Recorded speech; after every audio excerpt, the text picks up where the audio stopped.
नमस्कार, मैं हूं दीपाली राणा। आप देख रहे हैं सीएनबीसी आवाज स्पेशल और आज के स्पेशल शो में हम चर्चा करेंगे बुलियंस की, गोल्ड सिल्वर की, जहां पर लगातार हमने तेजी देखी है और इस साल की शुरुआत से ही रिकॉर्ड हाईज बनते हुए दिखाई दिए हैं। वेरियस फैक्टर्स हैं जो कि ड्राइव कर रहे हैं बुलियंस को इस समय। एक तरफ डॉलर इंडेक्स की मजबूती, rising treasury yields, Donald Trump की ट्रेड पॉलिसी और टैरिफ थ्रेट्स, इन सब डेवलपमेंट्स के बीच में क्या आगे की चाल भी तेजी की तरफ ही रहेगी? क्या स्ट्रैटेजी होनी चाहिए ट्रेडर्स की, इन्वेस्टर्स की? इस पर करेंगे फोकस और मदद करेंगे हमारे पैनलिस्ट, क्योंकि आज के शो में हमारे साथ मौजूद हैं क्वांटम एएमसी के CEO Chirag Mehta, BN Vaidya and associates के प्रोपराइटर भार्गव वैद्य, नर्मल बंग सिक्योरिटीज के वीपी कुणाल शाह और साथ ही फोरसाइट बुलियन इंडिया के फाउंडर विराज डिडवानिया हमारे साथ बने हुए हैं। आप सभी का स्वागत है शो में। सबसे पहले तो इनफैक्ट जो ट्रंप की तरफ से डेवलपमेंट लगातार हो रही है उस पर ये कमेंट ले लेते हैं। चिराग, आपकी रीडिंग, अंडरस्टैंडिंग क्या कहती है? हर रोज हम टैरिफ थ्रेट के डर से गुजर रहे हैं। अब चाइना पर एडिशनल टैरिफ की बात हो रही है, मैक्सिको पर 25% टैरिफ की बात हो रही है। एक चीज तो क्लियर है कि शायद जो सेफ हेवन बाइंग हमने स्पेशली गोल्ड में बनते हुए देखी है, उस तरीके का ट्रेंड शायद आगे भी देखने को मिले। कैसे देखते हैं आप इस पर्टिकुलर डेवलपमेंट को और उसका एक रेस्पेक्टिव इम्पैक्ट गोल्ड पर? मेरे हिसाब से एक कंसेंसस बना हुआ है कि ये जो टैरिफ्स है एक नेगोशिएटिंग टैक्टिक है जो यूएस ने पॉलिसी मेकिंग में हमने देखी है। सो ओवरऑल अनसर्टेनिटी इसकी वजह से शॉर्ट टर्म में रहेगी, but it will all settle down over a period of time. तो ये अनसर्टेनिटी की वजह से थोड़ा सा गोल्ड में बाइंग हमने आते हुए देखा है, थोड़ा सा टेक्निकल रिलेटेड बाइंग आते हुए देखी थी इन टर्म्स ऑफ जो गोल्ड हम मूव होते हुए देख रहे थे फ्रॉम लंदन टू यूएस। सो उसके वजह से हमने थोड़ा सा स्ट्रेंथ देखा था गोल्ड में ओवरऑल। लॉन्ग टर्म फंडामेंटल्स अभी भी इंटैक्ट है गोल्ड में। ये जो अनसर्टेनिटी है आई थिंक शॉर्ट टर्म में प्ले आउट होगी, इस वजह से थोड़ा सा इंटरेस्ट रहेगा गोल्ड में। बट लॉन्गर टर्म ये सब सेटल होते हम आगे देखेंगे, क्योंकि यूएस पे भी इसका टैरिफ्स का इम्पैक्ट है। It's not that US is immune from these tariffs.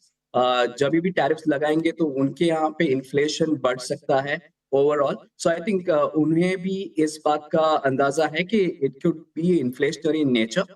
सो कैसे इन्फ्लेशन को कंट्रोल करते हुए कि they can get a good bargain from other economies, वही यहाँ पे एक स्ट्रैटेजी है उनकी। So I think short term में ये थोड़ा सा uncertainty and in terms of उसका इम्पैक्ट आते हुए देखेंगे। मगर ओवरऑल जो ट्रेंड है in terms of the long term जो हम देख रहे हैं, एक जब भी यूएस या कोई बड़ी इकोनॉमी अपनी जीडीपी कम शेयर करना चाहती है दूसरे लोगों से, और वो जो रिजर्व करेंसी होती है वहां पे थोड़ा थोड़ा interest overall over a period of time कम होते देखेंगे हम। सो जैसे US dollar as a percentage of reserves of other countries या as a form of payments, वो हम कम होता हुआ देखेंगे। और ओवरऑल डाइवर्सिफिकेशन का जो ट्रेंड है गोल्ड में वो जारी रहेगा बिकॉज ऑफ द पॉलिसीज जो यूएस अपना रही है। So short term I think थोड़ा इंटरेस्ट रहेगा, then we can see some impact in terms of reducing uncertainty, और वहां पे थोड़ा सा गोल्ड में इंटरेस्ट कम हो सकता है। And then again long term जो ट्रेंड है अभी भी इंटैक्ट है गोल्ड में। अच्छा मिस्टर वैद्य, जब जैसे चिराग भी कह रहे थे कि लॉन्ग टर्म ट्रेंड अभी भी इंटैक्ट है, अगर हम टिल नवंबर दिसंबर भी देखें तो ये एक्सपेक्टेशंस थी नहीं कि इतनी तेजी से गोल्ड के प्राइसेस सिर्फ जनवरी में या मिड फरवरी तक इतना इंक्रीज हो जाएंगे। और जितने भी ट्रिगर्स की हम बात कर रहे हैं सब एक दूसरे से इंटरलिंक्ड है, फिर चाहे वो ट्रंप की ट्रेड पॉलिसीज हो, डॉलर इंडेक्स की मूवमेंट हो, ट्रेजरी यील्ड्स में जिस तरीके के प्राइसेस हमने सर्ज होते हुए देखे हैं। दूसरी तरफ जैसे चिराग भी मेंशन कर रहे थे, inflation, recent inflation data due है, लेकिन फेडरल रिजर्व ने जैसे हिंट किया है कि 2025 में मॉडेस्ट कट होंगे, तो ये सब एक दूसरे से लिंक्ड है। अब इन सभी फंडामेंटल्स को मिलाकर देखें तो आपकी राय क्या रहेगी? जब हम लॉन्गर टर्म की बात कर रहे हैं तो अगर हम सिर्फ कैलेंडर 2025 की बात करें तो क्या एक्सपेक्टेशंस हैं आपके प्राइस मूवमेंट को लेकर और इन तमाम ट्रिगर्स को लेकर? देखिए, तमाम ट्रिगर्स को लेके हम एक आशा कर रहे हैं कि थोड़े सेंस सब जगह वर्ल्ड में प्रिवेल करेगी। हम मिडिल ईस्ट क्राइसिस की बात करें, इजराइल और हमास की बात करें, या हम यूक्रेन और रशिया की बात करें, और जैसे होता है कि प्रायोरिटी जो लेटेस्ट न्यूज होता है उस पर ज्यादा आ जाती है। जैसे हम आज बात कर रहे हैं तो खाली ट्रंप की पॉलिसी के लिए बात करें, मगर ये तीनों ट्रिगर के हिसाब से गोल्ड में एक बहुत बड़ी मूवमेंट आई है। हमास इसराइल और यूक्रेन रशिया, ये जियो पोलिटिकल डिस्टर्बेंसेस, और जो अपना trade disturbances which has been threatened, जैसे चिराग ने बहुत अच्छी तरह कहा कि ये एक टेक्टिक है नेगोशिएशन की। ये सभी चीज की एक इफेक्ट हुई है गोल्ड पे, जिसके लिए एक लॉन्ग टर्म जो बुलिश नेचर था उसमें एक बहुत बड़ा स्पाइक आ गया।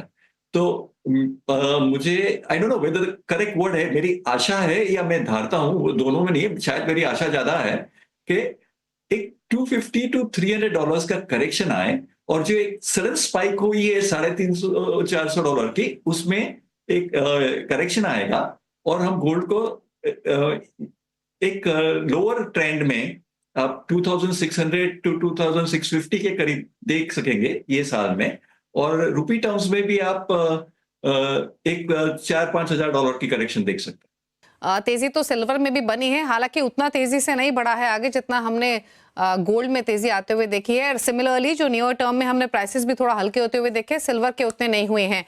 लेकिन एक एक्सपेक्टेशंस ये थी अब से कुछ महीने पहले कि शायद इस साल सिल्वर एक आउट परफॉर्मेंस दिखाएगा, जो सो फार तो देखने को नहीं मिला है। अब कैसे आप देखते हैं सिल्वर को? आपने काफी कुछ तो बोल ही दिया। Gold has out perform silver. तो ईटीएफ में जब हम बात करते हैं तो इनफ्लोज ज्यादा सिल्वर में आ रहे हैं, गोल्ड में कम आ रहे हैं। More and more investors are choosing to invest in silver than to invest in gold. और जब हम फिजिकल का बात करें तो फिजिकल चांदी में एटलीस्ट ये फरवरी महीना काफी स्लो रहा है। ज्यादा फुटफॉल्स नहीं आए हैं दुकानों में, और जो आ रहे हैं वो भी अपना चांदी लेके आ रहे हैं। तो ओवरऑल फिजिकल डिमांड तो काफी स्लो रहा है। अभी अगर आप प्राइस का पूछोगे मुझे, तो मेरा अंदाज है कि अगले महीने 1.5 महीने में थोड़ा सा बेरिश है, पर 3 से 6 महीने में अक्रॉस द मार्केट सब बोलते हैं कि चांदी का भाव ऊपर जाना चाहिए। अच्छा कुणाल, आपकी राय क्या है? जो $3200-3300 के टारगेट्स की हम अभी बात कर रहे थे, आपने कुछ अपने टारगेट्स गोल्ड के रिवाइज किए हैं क्या? और साथ ही साथ गोल्ड के साथ साथ सिल्वर पर भी अपना व्यू दीजिए, क्योंकि जिस तरीके का प्राइस ट्रेंड हमने रिसेंटली देखा है, अब यहाँ से क्या व्यू है? जी, मेरा जो गोल्ड का टारगेट था वो 3000 और मैक्सिमम ऑन दी अपसाइड $3050। जो पूरे साल में तेजी होनी चाहिए थी वो तेजी 2 महीने में ही हो गई है। दूसरा चीज जो मोस्ट इम्पोर्टेंट है गोल्ड के लिए, 3000 के डॉलर पे हमको $3000 के लेवल पे देखना है, क्या सेंट्रल बैंक एग्रेसिवली वो लेवल पे बाय करने आती है या नहीं। मेरी राय में 2800 2780 के आसपास बॉटम फॉर्मेशन होना चाहिए फिर से गोल्ड का, और अपसाइड में बहुत एग्रेसिव 3200-3300 के टारगेट रखने से रियलिस्टिक टारगेट में रख रहा हूँ $3000-3050 का। एज फार एज सिल्वर की बात करेंगे आप, तो सिल्वर मुझे ऐसा लग रहा है कि has a better chance to outperform gold going forward. May take a while, but ये 92-93,000 में silver is a value by. 88 के नीचे नहीं जाना चाहिए, और धीरे धीरे 98,000 1 लाख 2-3 महीने में, और ये साल में I will not be surprise to see silver somewhere settling at 1,05,000 और 1,10,000। सो मैं सिल्वर पे ज्यादा बुलिश हूँ as per the demand and supply. Merit demand और सप्लाई से मेरिट सिल्वर का ज्यादा है एज ऑन टुडे। ये जो ट्रम्प टैरिफ लगा रहे हैं उसके कारण चाइना का ग्रोथ खराब होगा टेम्पररी, ये सब चीजों से थोड़ा सिल्वर प्रेशर में है, बट डीप वैल्यू सिल्वर में है। ये जो फॉल है, करेक्शन है, उसमें सिल्वर अक्यूमुलेट कीजिए, और गोल्ड नीचे में $2820 के आसपास फिर से आप अक्यूमुलेट कर सकते हैं। तो बड़ी मंदी, बड़ा क्रैश नजर नहीं आ रहा है, और अपसाइड म्यूटेड 3050, क्योंकि मेजर एक्शन 15% तो हमने साल के स्टार्ट में बढ़ते हुए देख लिया है। तो अभी यहाँ से एक्स्ट्राऑर्डिनरी रिटर्न एक्सपेक्ट करना कि गोल्ड यहाँ से और 3300, मतलब we are talking about another 15% upside, थोड़ा डिफिकल्ट है, नहीं हो सकता ऐसा नहीं कह रहा हूँ। 3000-3050 रियलिस्टिक टारगेट है।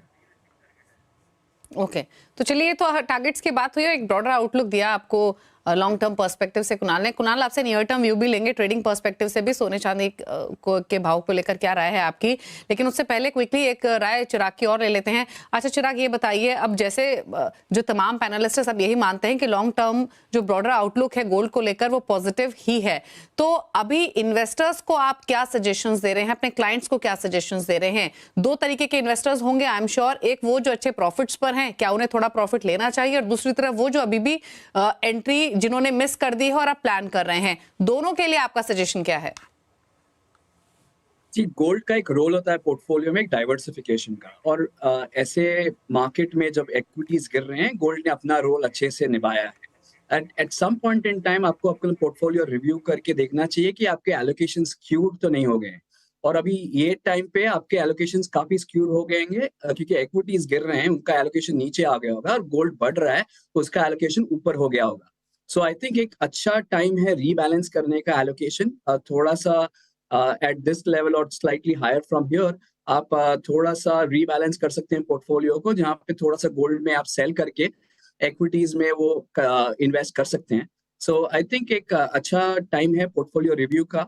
दोनों एसेट क्लासेस ऑपोजिट डायरेक्शन में जा रहे हैं, सो आई थिंक एक रीबैलेंस कर सकते हैं, और जिनके पास एडिक्वेट एलोकेशन नहीं है, आई थिंक एक स्टैगर करके चलना बेटर स्ट्रैटेजी है। नेक्स्ट 1 ईयर के अंदर गोल्ड कंसोलिडेशन में जाने की काफी ज्यादा संभावना है। सो इस वजह से एक एलोकेशन आप स्ट्रेटेजिकली सिस्टमैटिकली आप करेंगे ओवर नेक्स्ट 1 ईयर, तो आपका जो इतना भी एलोकेशन कम है, एक साल के अंदर आप एक्यूमुलेट कर सकते हैं और अपना पोर्टफोलियो एलोकेशन बना सकते हैं। So I think these are the 2 ways, जिसके पास गोल्ड है वो रीबैलेंस कर सकते हैं, और जिसके पास गोल्ड नहीं है वो सिस्टमैटिकली इन्वेस्ट कर सकते हैं। कहाँ बॉटम होगा इट्स वेरी डिफिकल्ट टू से, तो एक सिस्टमैटिकली एलोकेट करेंगे इक्वल प्रोपोर्शंस में वो नेक्स्ट 1 ईयर, आई थिंक वो अच्छी स्ट्रैटेजी होगी इन्वेस्टर्स के लिए। ओके, तो थोड़ा सा पोर्टफोलियो रीबैलेंस करने की जरूरत है, थोड़ा प्रॉफिट भी लेने की जरूरत है, और स्टैगर्ड वे में बाइंग भी की जा सकती है, लेकिन वो आपके ओवरऑल पोर्टफोलियो कॉन्स्टिट्यूशन के हिसाब से आपको डिसीजन लेना है। चलिए रुकने इसी के साथ एक ब्रेक के लिए, लौटेंगे तो इस चर्चा को आगे और बढ़ाएंगे, समझने की कोशिश करेंगे कि जो इन्वेस्टर्स एंट्री लेना चाहते हैं उनके लिए क्या बेस्ट ऑप्शंस फिलहाल रह सकते हैं, साथ ही नियर टर्म आउटलुक भी लेंगे। जल्द वापस आते हैं एक छोटे से ब्रेक के बाद। आपका स्वागत है, आप देख रहे हैं कमोडिटी 360 डिग्री। हमारे साथ है क्वांटम एएमसी के CEO Chirag Mehta, BN Vaidya and associates के प्रोप्राइटर भार्गव वैद्य, निर्मल सिक्योरिटीज के वीपी कुणाल शाह और फोरसाइट बुलियन इंडिया के फाउंडर विराज डिडवानिया। आप सभी का फिर से स्वागत है। भार्गव जी, दो चीजें आपसे जानना चाहेंगे। पहला तो ये कि अगर स्टैगर्ड वे में बाइंग करे भी तो बेस्ट ऑप्शन फिलहाल इन्वेस्टर्स के पास क्या है मौजूदा मार्केट कंडीशंस के हिसाब से, जिस तरीके से इंटरेस्ट रेट सिनेरियो से को लेते हुए हम ईटीएफ्स को सेंसिटिव देखते हैं, वहां पर यूजुअली जो परचेजेस है वो इंक्रीज हो जाते हैं, तो ईटीएफ्स चुने, फिजिकल बाइंग करें, किस तरीके की स्ट्रैटेजी बना सकते हैं, और साथ ही साथ सिल्वर को लेकर आपका आउटलुक क्या है प्राइसेस को लेकर? देखिए, अगर सोवरिन गोल्ड बॉन्ड का कोई भी स्ट्रेंथ आए तो it will be the best investment model for retail investors, और बाकी के लिए आपकी साइज के ऊपर डिपेंड करता है, और आउटलुक के लिए gold ETF for a structured player वो सबसे अच्छा फॉर्मेट है, मगर आपको याद रखना चाहिए कि उसमें एक 1% का लोड आता है। अगर आपके पास आउटले हर एक महीने में बहुत थोड़ा है, तो एक नया प्रोडक्ट है जो अच्छे प्लेयर्स भी पार्टिसिपेट कर रहे हैं, डिजिटल गोल्ड, जिसमें अक्रॉस इंडिया काफी लोग पार्टिसिपेट कर सकते हैं, बिकॉज आप 100 रुपए का भी इन्वेस्टमेंट कर सकते हैं, 500 का भी कर सकते हैं। So that would be something के जो बहुत कम बजट हो वो उसमें रेगुलरली इन्वेस्ट करे तो एक पोर्टफोलियो अच्छा बन सकता है। और नॉर्मल केस है, जैसे मेरे सब कलीग्स है या पैनल पे, उनको इन्वेस्ट करना है तो शायद उनके लिए physical will be the best, because वो क्वांटिटी में कर सकते हैं। एंड फिजिकल में आपको केयरफुल रहना पड़ेगा कि आप बिल के साथ कहां से ले, और इनपुट और आउटपुट में आपका कोई ज्यादा लॉस ना जाए। सो हर एक आदमी की कैपेसिटी के हिसाब से और साइज के हिसाब से they can decide which module is. Physical is very good, digital is replacement for physical for small people, and for a corporate और a very structured investment ETF is the best. Okay, अच्छा Kunal, near term view आपका क्या है? जैसे भार्गव जी ने भी mention किया, चिराग ने भी मेंशन किया कि यहाँ से प्राइसेस नियर टर्म में शायद थोड़े से वॉलेटाइल हो सकते हैं या नीचे आ सकते हैं, पीक से थोड़ा हल्का ऑलरेडी हुए हैं। अगर हम गोल्ड सिल्वर दोनों को देखें तो आपकी अंडरस्टैंडिंग क्या कहती है? सिर्फ नियर टर्म पर्सपेक्टिव से मैं जानने की कोशिश कर रही हूँ कि और कितना नीचे आने की प्रोबेबिलिटी आपको दिखाई दे रही है और ट्रेडर्स के लिए क्या सजेशन होगा? देखिए, ट्रम्प और वॉलेटिलिटी वो it is as good as the same. जब तक ट्रम्प है तब तक वॉलेटिलिटी कंटिन्यू रहेगी। नंबर 2, नियर टर्म में मुझे लग रहा है गोल्ड के प्राइसेस में प्रेशर बन सकता है। उसका बड़ा रीजन ये है कि रशिया और यूएस के बीच में रिगार्डिंग यूक्रेन ये जो पीस डील है वो होने वाली है। सेकेंड, अगर ये पीस डील होती है तो रशिया के ऊपर यूएस से जो सैंक्शन लगा है वो कम हो गए। सो रशिया का $300 बिलियन का असेट फ्रीज किया है, फॉरेन एक्सचेंज रिजर्व फ्रीज किया है यूएस ने। तीसरी बात मोस्ट इंपॉर्टेंट, यूएस और यूक्रेन के बीच में रेयर अर्थ मिनरल की डील होने वाली है। तो ये जो पूरा जियोपॉलिटिकल कंसर्न प्रीमियम गोल्ड में बना था वो इरोड हो रहा है एज ऑफ नाउ। ये डील होने ही वाली है, that is what my understanding. So near term में गोल्ड में अपसाइड नहीं लग रही है। Gold is heading towards 2850 2820। So near term में ये जो प्रेशर है that is more to do with deescalation of geopolitical premium in gold, number 1। और दूसरा, gold is moving up when everything is moving up, gold is going down along with everyone. So अभी US भी नीचे आ रहा है, Asia भी नीचे आ रहा है, निकाय नीचे आ रहा है, साथ में गोल्ड भी नीचे आ रहा है। सो ये दोनों, gold is behaving more of like a risky asset class rather than a safe haven instrument. So with the market it goes up and with the market it goes down. So जो traditional factor थे gold के, ये interestingly जब dollar index 109.80 मारा था तब gold all time high पे गया था, और अभी जब डॉलर इंडेक्स वीक हो रहा है तब गोल्ड भी वीक हो रहा है। तो जितने भी ट्रेडिशनल फैक्टर थे सब एट टॉस है राइट नाउ। अभी तो एक ही चीज चल रहा है, ट्रम्प की और Trump related volatility.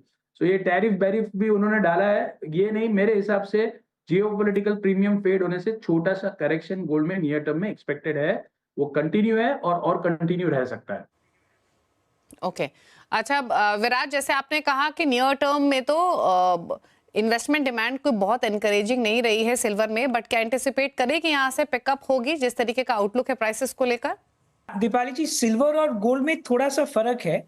About 50% of global silver industrial use में यूज होता है, जैसे सोलर पैनल्स में, इलेक्ट्रिकल कॉन्टैक्ट्स में। तो वो जो सिल्वर का इंडस्ट्रियल यूज है वो काफी स्ट्रांग है। जो सेफ हेवन है, मैं मानता हूं जो बाकी पैनलिस्ट ने बोला कि अभी जो रशिया यूक्रेन वॉर है, इजराइल हमास का जो कॉन्फ्लिक्ट है, वो सेटल होने के डायरेक्शन में है। तो I think the safe haven demand for silver थोड़ा डाउनवर्ड की तरफ लेके जाएगा, पर इंडस्ट्रियल यूज या तो स्टेबलाइज करेगा या ऊपर लेके जाएगा। तो I am bullish on silver. अगले 3 से 6 महीने में ऊपर की तरफ ही जनरल सबका मानना है कि चांदी का भाव ऊपर ही जाएगा। अच्छा, एक लास्ट कमेंट चिराग आपसे, जैसे आपने कहा आपसे कुछ देर पहले कि पोर्टफोलियो रीबैलेंस करने की जरूरत है, तो रीसेंट ट्रेंड्स आपने क्या नोटिस किए? क्या जब हम गोल्ड प्राइसेस में सर्ज देख रहे थे या फिर इक्विटीज में थोड़ा प्रेशर देख रहे थे, तो अगर हम ओवरऑल म्यूचुअल फंड ट्रेंड समझने की कोशिश करें तो क्या गोल्ड रिलेटेड प्रोडक्ट्स में एलोकेशन बढ़ता हुआ दिखाई दिया था? और एक आइडल पोर्टफोलियो की बात करें तो यूजुअली हम 5 से 10% बात करते हैं कि गोल्ड में एक्सपोजर रखे ओवरऑल पोर्टफोलियो, क्या उसी कॉन्स्टिट्यूशन के साथ अभी भी रहना चाहिए इन्वेस्टर्स को? जी, हमने काफी अच्छा पार्टिसिपेशन आते हुए देखा है लास्ट 1 साल में गोल्ड ईटीएफ्स में। करीब 15 लाख नए इन्वेस्टर्स ऐड हुए हैं। आज गोल्ड ईटीएफ्स के टोटल फोलियोज जो है around 65 lakh folios, 65 lakh investors हो गए हैं, जो 10 साल पहले करीब 4-5 लाख थे। सो काफी अच्छा पार्टिसिपेशन आते हुए देखा है। और फ्लोज की बात करें तो करीब 15,000 करोड़ के नए फ्लोज आते हुए देखे हमने गोल्ड ईटीएफ्स में लास्ट 1 साल में। सो काफी अच्छा पार्टिसिपेशन आते हुए देखा है। जैसे अनसर्टेनिटी बढ़ रही है या इक्विटी मार्केट्स में वोलेटिलिटी बढ़ रही है, तो वहां पे हमने पार्टिसिपेशन वो टाइम पे ज्यादा आते हुए देखा है। तो ये ट्रेंड हमें लगता है जारी रहेंगे। गोल्ड ईटीएफ से एक अच्छा एवेन्यू है इन्वेस्टर्स को इन्वेस्ट करने के लिए। टोटल AUM 51,000 करोड़ के ऊपर चला गया है। सो ओवरऑल हम काफी अच्छा मोमेंटम देख रहे हैं गोल्ड ईटीएफ्स में। जब से सॉवरेन गोल्ड बॉन्ड के ट्रांचेस कम हुए, आई थिंक लोगों को लगता है कि गोल्ड ईटीएफ्स ही एक अच्छा एवेन्यू है इन्वेस्ट करने के लिए। सो हम interest overall because of other options going down या interest in gold being high, हमने काफी अच्छा पार्टिसिपेशन आते हुए देखा है। तो चलिए शुक्रिया आप सभी का, सभी पैनलिस्ट का इस शो में आने के लिए और हर पर्सपेक्टिव से राय देने के लिए, फिर चाहे वो फंडामेंटल्स हो, इन्वेस्टमेंट सजेशंस ही क्यों ना हो या पोर्टफोलियो बिल्डिंग की बात ही क्यों ना हो। आप सभी का शुक्रिया इस शो का हिस्सा बनने के लिए।